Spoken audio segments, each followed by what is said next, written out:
예, 새로운 여당 신임 대표의 민주당 3선의 한병도 의원이 선출됐습니다. 이런 가운데 오늘 김병기 전 원내대표는 윤리위에 출석해서 입장을 밝힐 예정인데요. 오늘 관련 소식 포함한 정치권 뉴스는 서양호 정치평론가 이용호 전 국민의힘 의원과 함께합니다. 두 분 안녕하십니까? 안녕하세요. 예, 민주당의 원내대표 선거에서 3선의 한병도 의원이 새로운 원내대표로 선출됐습니다. 먼저 당선 소감을 듣고 본격적인 대담 시작하겠습니다. 지금 이 순간부터 일련의 혼란을 신속하게 수습하고 내란 종식, 검찰 개혁, 사법 개혁, 민생 개선에 시급히 나서겠습니다. 예, 의원들의 선택은 한병도 의원이었습니다. 그 이유를 어디서 좀 찾고 계시는지요? 네, 한병도 신임 원내대표는 축구로 치면 올라운드 플레이어, 그러니까 공격과 수비가 동시에 가능한 분입니다. 경력만 보더라도 최근에 문재인 정부 때 청와대 정무수석을 했었고요. 그리고 우리 이재명 당대표 시절에는 민주당의 전략기획위원장을 했습니다. 그리고 최근에는 원내에서 예산결산특별위원장을 했습니다. 원내대표 다음으로 중요한 자리라고 하죠. 그래서 이렇게 당과 청와대와 그리고 그 국회에서 모두 활동을 했기 때문에 아마도 누구보다도 당 사정과 그리고 청와대 사정을 잘 아는 적임자가 아니라 생각이 들고요. 또 한편으로는 그 친 이재명계, 이재명 당대표 시절 전략기획위원장을 해서 친 이재명계이면서도 정청래 대표와 아주 가까운 그 편입니다. 그래서 합리적인 온건파로 평가되면서 아마도 그동안 뭐 과거에 그 우상호 정무수석 시절에 속도 조절론이 나온다든가 이게 청와대와 당이 약간 삐걱대는 모습이 보이게 됐는데 이렇게 당과 청와대를 잘하는 국회도 잘하는 원내수석을 들어앉힘으로 인해서 그런 갈등을 좀 봉합하고 산적한 국정 운영 과정을 뒷받침하겠다.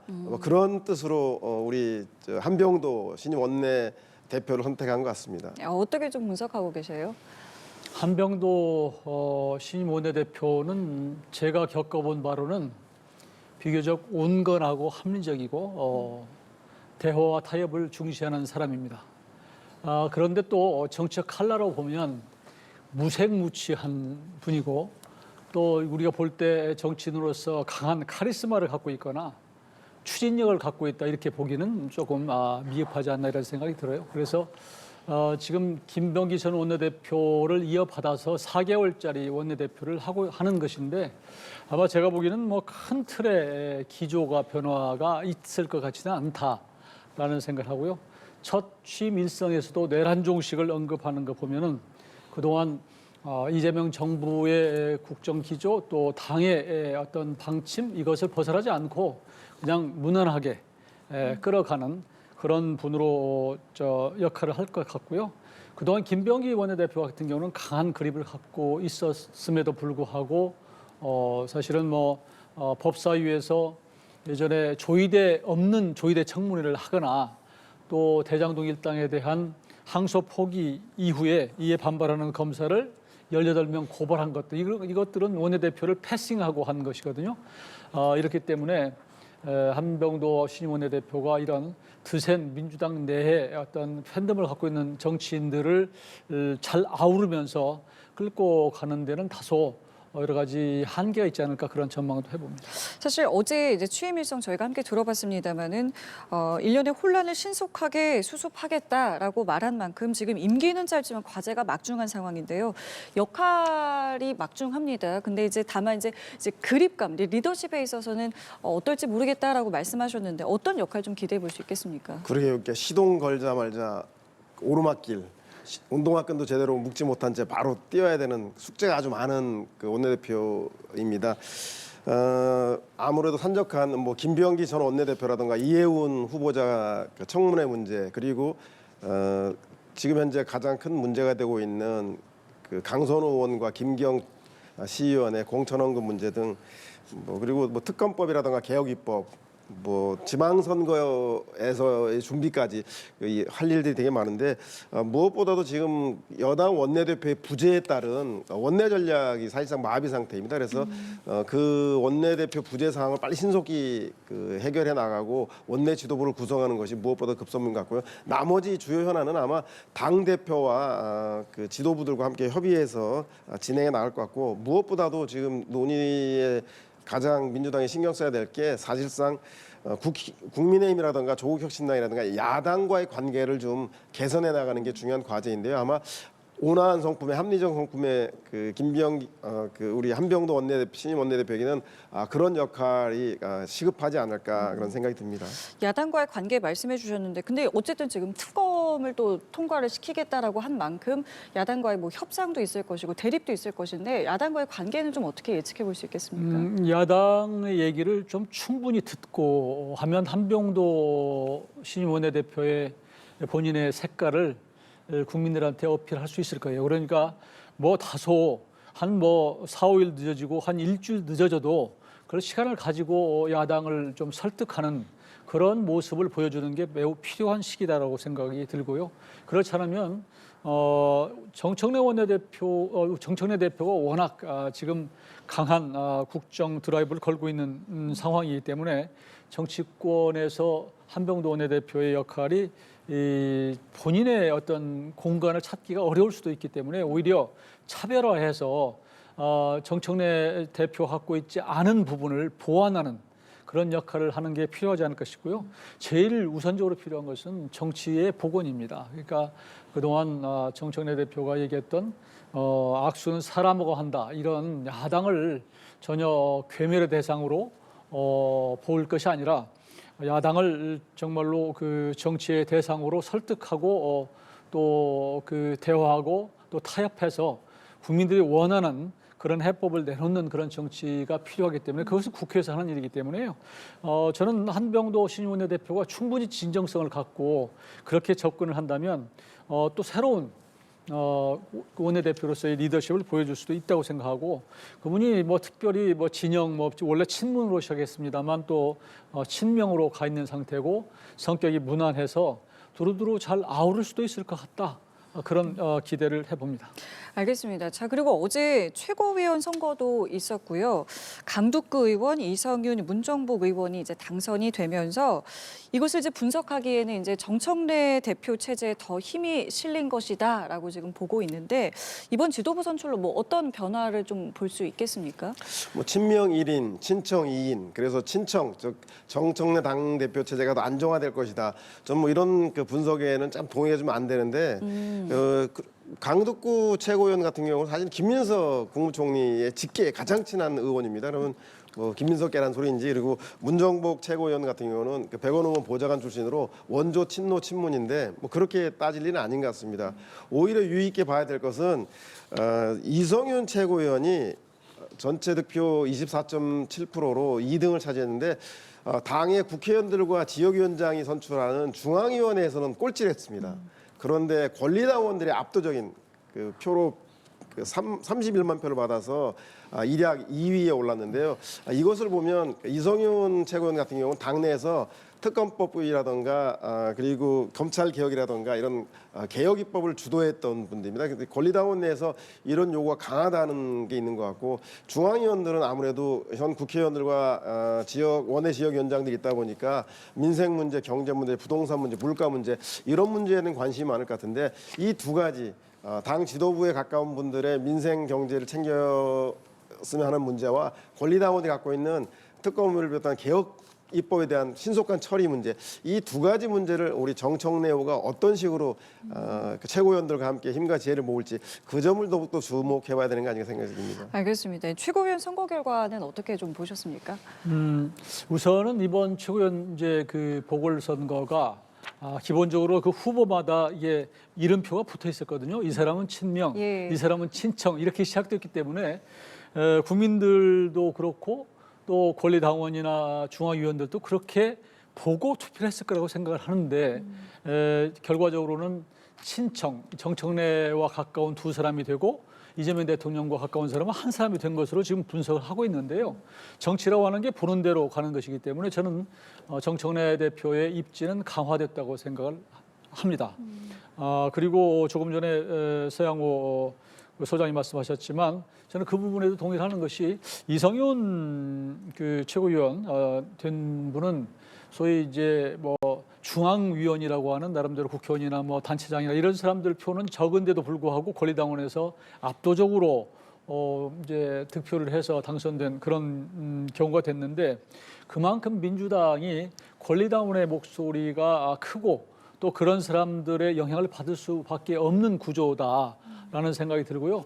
앞으로 1인 1투표제가 되면 점점 정치가 그 민주당이 더 강성 지지자들의 많이 휘둘릴 수밖에 없겠구나 하는 생각을 하게 되는데요. 저는 이건 뭐 다른 얘기입니다만 이 여당이나 야당이나 최고위원들의 이 선거를 보면 예전에는 최고위원이 명실상부하게 당에 정말로 간판으로 최고위원급들이 했거든요. 예를 들어서 적어도 2, 3선 뭐 이렇게 했는데 요즘에 보면 거의 뭐 이제 국회의원 단지 몇 년도 안 된 사람들이 이게 드는 것이 이게 뭔가 당으로서는 이게 최고위원 자리가 사실은 그만한 역할을 못하는 것이고 그만큼 정치가 불신을 받고 이 당직이라고 하는 게 국민들로부터 그런 정도의 평가밖에 못 갖는 그런 구조가 돼서 저는 개인적으로는 여든 야든 최고위원다운 최고위원이 나와서 정말로 정치가 복원되는 그런 정치가 됐으면 좋겠는데 이번 민주당도 면면을 보면 솔직히 좀 아쉽습니다. 알겠습니다. 자, 이런 상황 속에서 민주당 지도부가 김병기 의원에게 사실상 자진 탈당을 요구했습니다. 관련 발언도 함께 들어보시죠. 자진 탈당을 요구하는 당원과 의원들의 요구도 애당심의 발로라는 것을 김병기 의원도 잘 알고 있을 것이라고 생각합니다. 애당의 길이 무엇인지 깊이 고민해 보시기를 요청합니다. 오늘 이제 윤리심판원의 회의가 있습니다. 근데 하루 앞두고 어제 이렇게 지도부에서 이런 공개적으로 거취 결단에 대한 요구를 있었는데 사실 그동안은 좀 판단을 지켜보자 이런 입장이었던 것 같은데 하루 전날에 이러한 입장을 발표한 이유는 어디에 있는 걸까요? 민주당이 더 이상 김병기 의원 개인전을 민주당 전체의 단체전으로 끌고 가지 않겠다는 확고한 의지를 표현한 것 같습니다. 그동안 뭐 전직 원내대표로서 충분히 시간을 주고 예우를 했다는 생각이 들고, 근데 더 이상 여론이 악화돼서 지체할 수 없다라고 하는 판단이 있는 것 같습니다. 그래서 윤리심판원 윤리심판의 결정이 나오기 전에 당 지도부가 이런 입장을 밝혔다는 것은 아마 윤리심판원 결정의 예고편,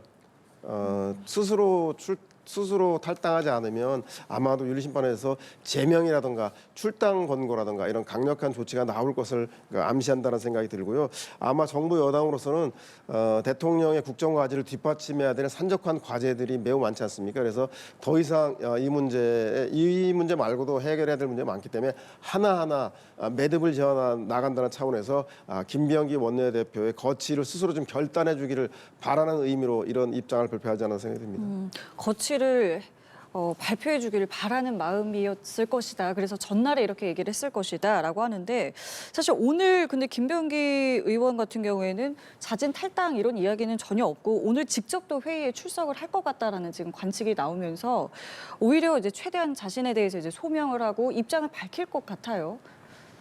김병기 전 원내대표가 지금 일상적인 정치인으로서의 처신은 아니거든요.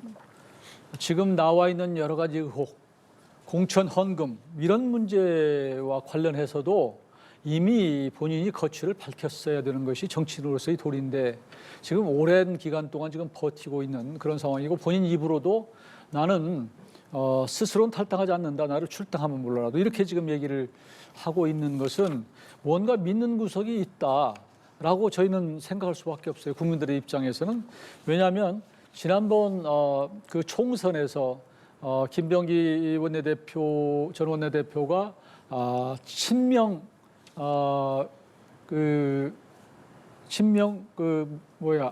비명 행사, 예. 친명들은 또 뭐 횡재하는 이런 새로운 용어를 만들어낼 정도로 강한 역할을 했기 때문에 그런 의원들의 약점과 장점을 다 알고 있고 정보를 알고 있고 또한 이재명 대통령과의 관계에서도 뭔가 히든 카드가 있나 이렇게 의심할 수밖에 없는 그런 상황이어서 본인은 버티기를 하는 것 같고요.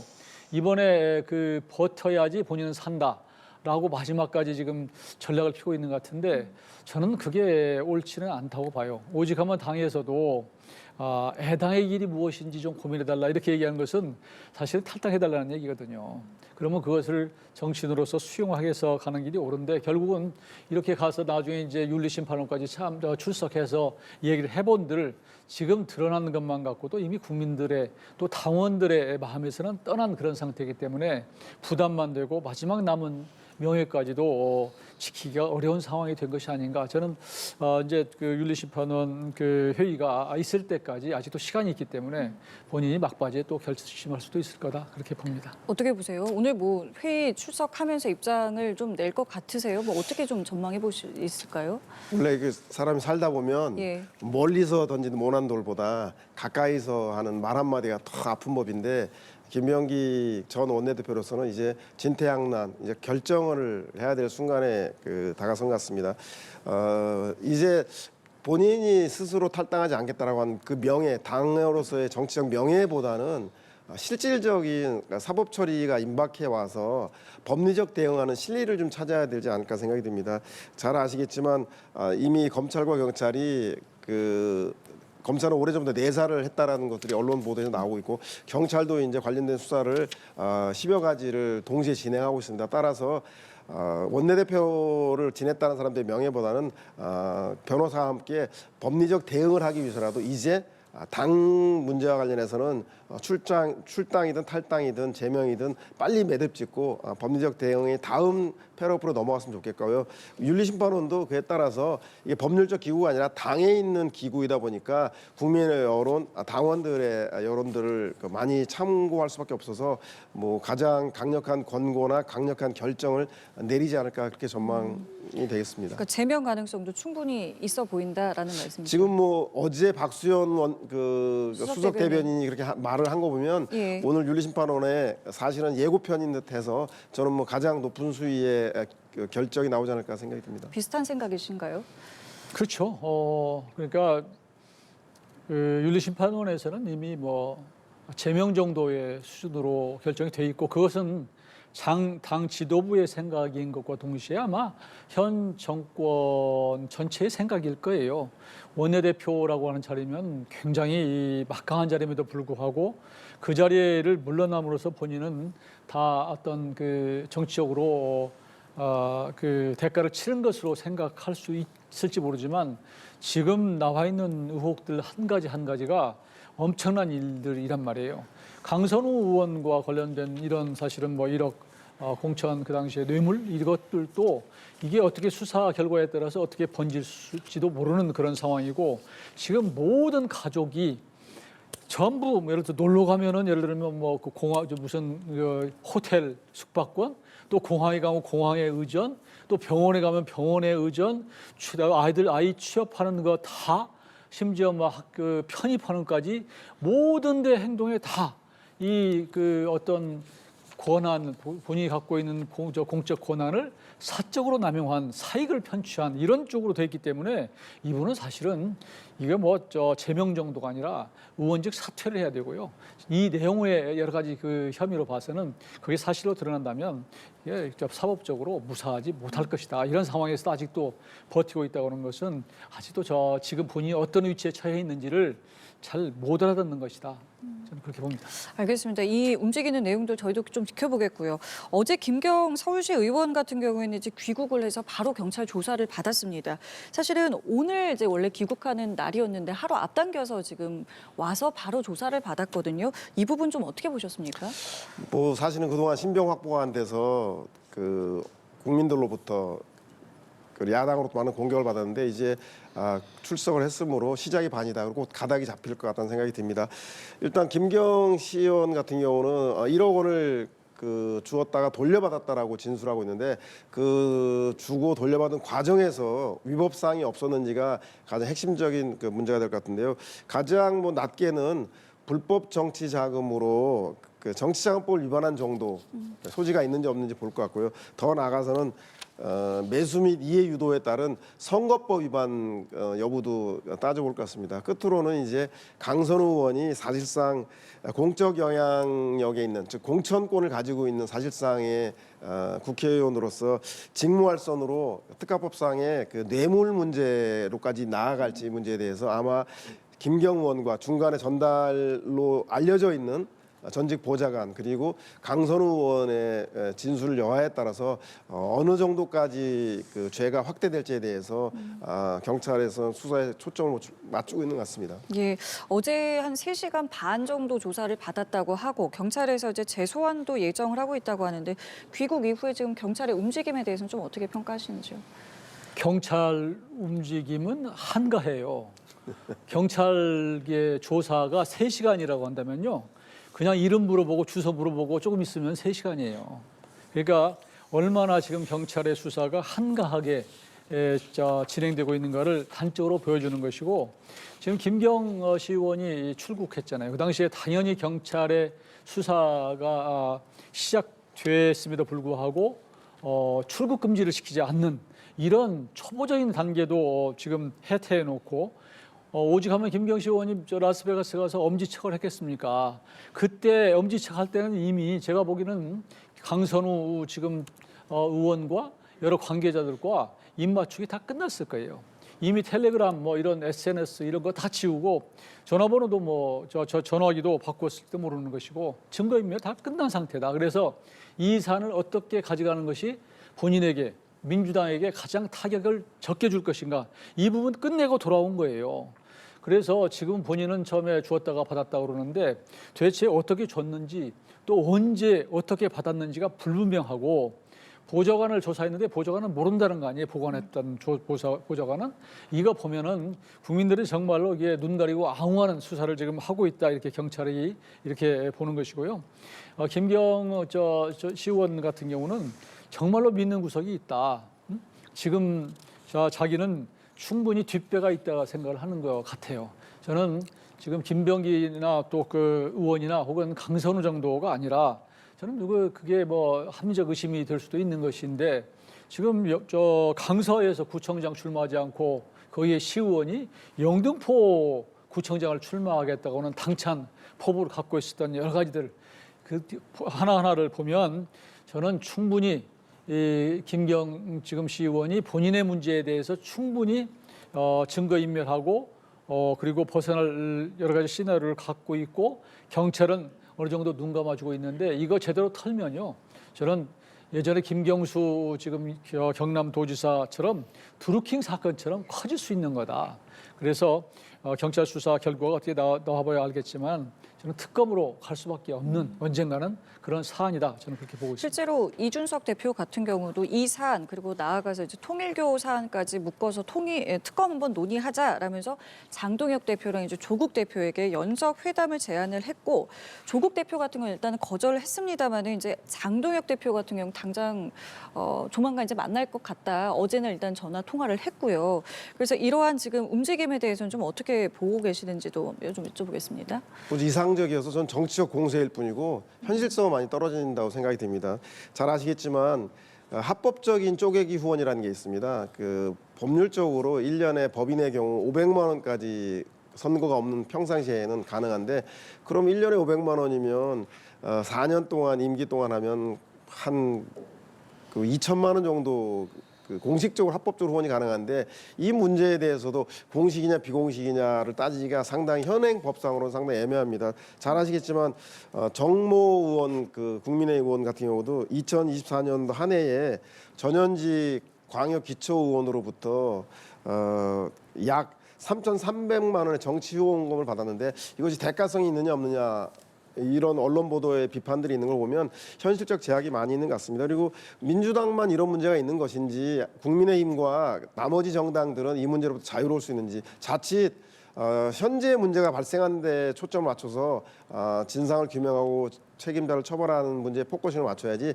정치 일반으로 확대해 나갔을 경우에는 저는 오히려 성과보다는 정치 혐오를 불러일으킬 것 같다는 생각이 들고, 국민들이 더욱더 집값 인상이라든가 물가 인상이라든지 현안을 내버두고 이런 정치 문제에 집중하는 것들이 뭐 국민들이 옳게 볼 것인가 아니면 여야의 당리당략으로 볼 것인가에 대한 문제도 한번 고민해 볼 필요가 있다. 차라리 차제에 공천 제도 및 후원금 제도를 정비하고 문제 있는 곳에 일벌백계 하는 방식으로 하는 것이 현실적이지 않나 생각이 듭니다. 현실성이 좀 떨어진다라고 말씀을 해주셨습니다. 지금 국민의힘과 또 이준석 그 개혁신당하고 합쳐봐도 아무리 목 놓아 외쳐봐도 특검이 민주당이 받아들이지 않으면 안 되는 것이거든요. 예. 그렇지만 이제 믿는 것은 국민들이 지금 조금 전에 제가 말씀드린 대로 김경시 의원, 뭐 강선우 또 지금 벌어지고 있는 김병기 전 원내대표의 공천 관련 뇌물들이 국민들의 이것은 민주당 내에서 벌어진 빙산의 일각이다. 그리고 자꾸 수사를 축소하고 그리고 충분히 증거인멸하고 말 맞추게 할 시간을 주고 있는 이런 상황이기 때문에 경찰의 수사는 믿을 수가 없다. 그러니 특검으로 가자 하는 데 대해서는 국민들이 상당수가 거기에 동의하고 있을 거라고 저는 생각하고요. 통일교 특검만 관련해서도 이미 민주당에서 통일교 특검 하자 이렇게 얘기하지 않았습니까? 그럼에도 불구하고 누가 특검을 추천하느냐 또 수사 대상을 어떻게 하느냐 갖고 지금 논란이 벌어지고 있는데 결국은 처음에 예상한 대로 이게 정치 자금으로 갔을 경우에 공소시효를 넘기고자 하는 시간 벌기 지금 그 당시에 그런 것 아니었나 이런 생각이 들고요. 뒤늦게 또 신천지를 갖다가 끼워 붙여서 물타기를 하고 있는데 신천지에서 돈 받은 것이 있는 것인지 드러난 것이 이런 것들에 대해서 국민들이 의아하게 생각해 왜 신천지가 튀어나왔지? 이렇게 묻지 않을 수 없는 것이고 지금 특검을 너무 모든 국정 모든 거에 관해서 특검하자 이렇게 하는 것은 말이 안 되는 것이고 지금 드러난 수면으로 들어서 문제가 되는 것만이라도 확실히 밝혀서 그 결과를 보고 필요하다면 제도 개선하고 하는 것이 맞지 않나 그렇게 생각하고요. 그러나 이준석 대표가 지금 국민의힘과 서로 보조를 맞춰가는 것은 6월 지방선거를 앞두고 그런대로 정치로 연대의 어떤 시그널이다 이런 측면에서는 저는 긍정적으로 보고 있습니다. 알겠습니다. 자, 이 내용도 좀 다뤄보겠습니다. 북한이 무인기 도발 주장을 하면서 우리 당국의 책임을 묻고 또 설명을 요구하고 있는 상황인데요. 관련한 여야의 목소리 함께 들어보시고 대담 이어가겠습니다. 있지도 않은 군사작전을 기정사실화하여 정쟁의 도구로 삼는 행태야말로 안보를 이태롭게 하는 자해행위임을 명심하기 바랍니다. 북한의 노골적인 협박에 어떻게 대응할지에 대한 분명한 안보 메시지는 보이지 않습니다. 자, 이 북한이 한국발 무인기가 침투됐다라는 이 주장을 놓고 지금 여야에서도 각각의 지금 공방이 좀 이뤄지고 있는 것이 그러니까 국민의힘에서는 이렇게 이야기를 합니다. 그러니까 북한의 일방적인 주장인데 왜 이렇게 눈치 보느냐, 왜 이렇게 저자세로 대응하느냐라면서 지금 이야기를 하고 있는 거거든요. 일단은 정부의 대응에 대해서 좀 어떻게 평가를 해야겠습니까? 정부로서는 적극적으로 대응할 수밖에 없습니다. 왜냐하면 지금 현재 북한의 상황이 아주 궁색하거든요. 잘 아시겠지만 그 마두로가 축출되는 미국의 강압에서 축출되는 과정을 보고 김정은이 간담이 선언할 것이고 그리고 한중과 한미 관계가 개선됨에 따라서 무엇인가 그 남한보다 북한의 우위를 강조하기 위한 체제 결속의 용도도 필요하고 특히 무엇보다도 남북의 긴장이 완화될 경우에 핵무기에 대한 필요성들이 없기 때문에 언제든지 긴장을 유발한 오히려 남풍에 의존할 수밖에 없는 게 북한 체제의 현실이기 때문에 아마 이번 무인기 가지고도 그 안에 국내 부품과 일부 중국산 부품이 섞여 있는 걸 보고 남한 당국의 주장이라고 강하게 요구하는 것 같습니다. 그래서 이런 현실들을 좀 본다라면 저는 그 여당에서 바로 정부 여당에서 정확한 진상규명을 지시하고 남북 간의 공동조사를 하자는 게 적절한 제안이 같은 생각이 듭니다. 북한이 안 받으면 우리가 무인기를 보내자던 것이 입증될 것이고 북한이 받으면 공동조사를 하고 실체를 규명하고 나아가서 남북 군사협력 문제도 나아갈 수 있기 때문에 저는 그 제안은 적절한 것 같고요. 다만 안보 문제에 있어서 마찬가지로 여야가 한데 이 문제를 해결해야지 당리당략적으로 정쟁에 이용하는 것은 타당하지 않아서 저는 이 문제만큼은 뭐 정부 여당이 신속하게 국민들의 안보 불안을 잠식시키기 위해서라도 잘 대응하는 것이 아닌가 생각이 듭니다. 이번 정부의 대응에 대해서는 어떻게 좀 평가하세요? 저는 이번 대응뿐만 아니라요. 북한의 어떤 반응에 북한의 어떤 그 주장에 대해서 우리 민주당 정부가 너무 북한의 심기를 살펴요. 지난 문재인 정부도 그렇고 지금 정부도 같은 맥락에 있는 것 같은데요. 지금 무인기 문제만 해도 우리가 무인기를 보낸 게 맞습니까? 북한이 우리한테 무인기 보낸 게 맞습니까? 2014년부터 지금 우리 대한민국에 드러나는 것만 10차례 무인기를 보냈어요. 상주 사드 배치 당시에는 그때 무인기를 보내서 사진을 551장 찍어서 어떤 무인기가 속초에서 떨어진 그게 발견된 적도 있었고 또 3, 4년 전에는 서울 시내에 무인기를 5대를 보내가지고 용산 대통령실 위까지 이 무인기가 들어오는 이런 일까지 있었어요. 그런데 거기에 대해서 민주당에서 한 번도 북한에 대해서 비판하거나 이런 적이 없습니다. 그런 일이 있었을 때 오히려 그걸 제대로 못 막았다고 우리 정부를 비난하는 이런 일이 벌어지고 있는데 지금 김여정의 말 한마디에 대한민국이 발칵 놀래가지고 반응하는 거 이거 정말 이런 저자세 대북 저자세 이건 좀 버렸으면 좋겠어요. 솔직히 말씀드리면 지금 대통령의 인식도 조금 우리 국민 인식과 같은가? 라는 생각이 드는 것이 지난번에 북한에 이런 말씀하셨어요. 북한에 오랫동안 공격 행위를 해서 북한이 불안해했을 것이다. 우리가 얼마나 북한에 공격 행위를 했느냐. 이런 거꾸로 의문을 갖지 않을 수 없고 또 우리 대한민국의 인권이나 사실 정부라고 하는 것은 대한민국 국민들의 생명과 안전, 재산 그리고 국토를 수호하는 일인데 이런 거에 대해서는 매우 소홀해요. 그래서 지난번에 외신 기자회견 때 대통령께서 북한 억류 한국인에 대해서 물으니까 전혀 금시초문인 것처럼 말씀하셨을 때 많은 국민들이 놀란 바가 있고 또 지금 서해안에서 넘어가서 나중에 어떻게 되는지 모르지만 하여튼 북한에 의해서 피살된 서해 공무원 이 부분만 해도 국민들은 북한에서 그런 피살을 우리 살해를 한 공무원을 살해한 것에 대해서 우리 정부가 좀 강하게 어필하고 좀 비판해 주었으면 좋겠는데 그런 얘기를 들어보지를 못했어요. 남북 경협을 위해서 남북 한반도의 평화를 위해서 노력하는 건 저는 굉장히 평가합니다. 어떤 형태로든지 노력하는 자세는 필요하지만 북한이 그래도 우리가 100을 노력하면 1이라도 호응을 해야 되는데 호응한 사례가 거의 없어요. 지난번 개성공단 가지고 얼마나 많이 투자를 했습니까? 그 이후에 북한이 일방적으로 남북 경협사무소 개성공단 폭파시켰어요. 그때 어떻게 했습니까? 거기에 있는 공장들 다 재고들 다 갖다 했는데 이런 것들에 대해서 저는 한반도 평화를 위해서 우리가 더 많이 가졌고 힘이 있으니까 베풀고 하는 거 다 좋습니다만 그래도 우리 국민들의 자존심은 좀 살펴가면서 대북 정책을 취해야지 김여정 그 여자 한마디에 그냥 놀래가지고 금방 우리 국방부 안 했습니다. 우리 정부 안 했습니다. 군경 합동 수사본부 만들어서 우리 수사해. 이건 이렇게 가는 것은 우리 국민으로 봐서는 매우 자존심 상한 일이다.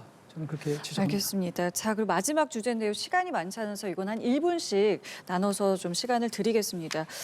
내일입니다. 내일 윤석열 전 대통령의 내란 우두머리 혐의에 대한 구형이 있습니다. 이게 지난주에 있었던 결심 공판이 미뤄지면서 다시 또 이제 내일 진행이 되는 것인데 이 상황에 대해서 두 분께서 좀 어떻게 보셨는지 좀 짧게 여쭤보겠습니다. 침대 재판이다, 필리버스터 재판이다 해서 국민들이 왜 직위원 재판부가 재판장의 소송 지휘권을 통해서 신속하고 정확한 재판 지휘를 하지 못한다는 데는 비난이 높은 것 같습니다. 그래서 아마 다음 13일 결심 공판에는 이렇게 시간 끌기에 대해서 국민들이 더 용납하지 않을 것 같고요. 그래서 저는 국헌문란을 목적으로 폭동을 일으켜서 국회를 무력화시키고 정치인을 체포하고 그리고 비상입법 기구라고 하는 불법 탈법 기구를 만들었기 때문에 내란에 해당되기 때문에 과거와 같이 내란죄에 준하는 최고 법정형이 13일에는 구형될 것 같고요.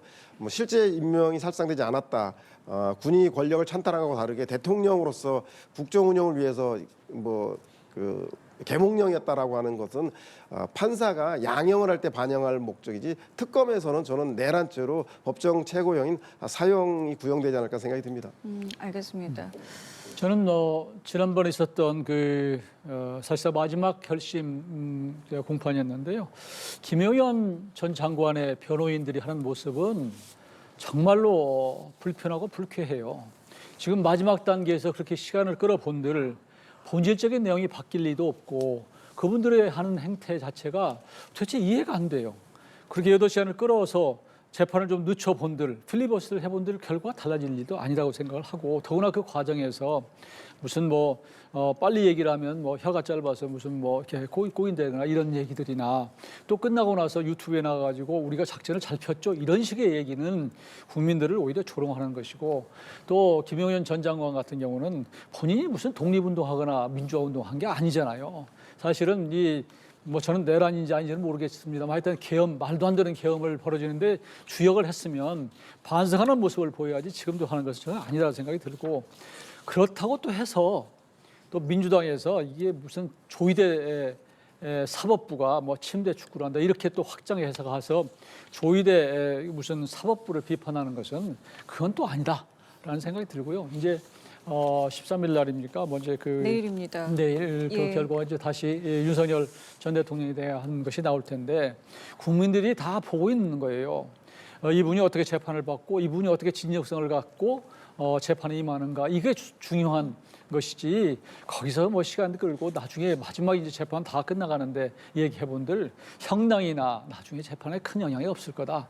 저는 그렇게 봐서 오히려 당당한 모습을 좀 국민들에게 보여줘라, 그렇게 요구를 합니다. 알겠습니다. 오늘 두 분 말씀은 여기까지 함께하겠습니다. 지금까지 서양호 정치평론가, 이용호 전 국민의힘 의원과 함께했습니다. 두 분 감사합니다.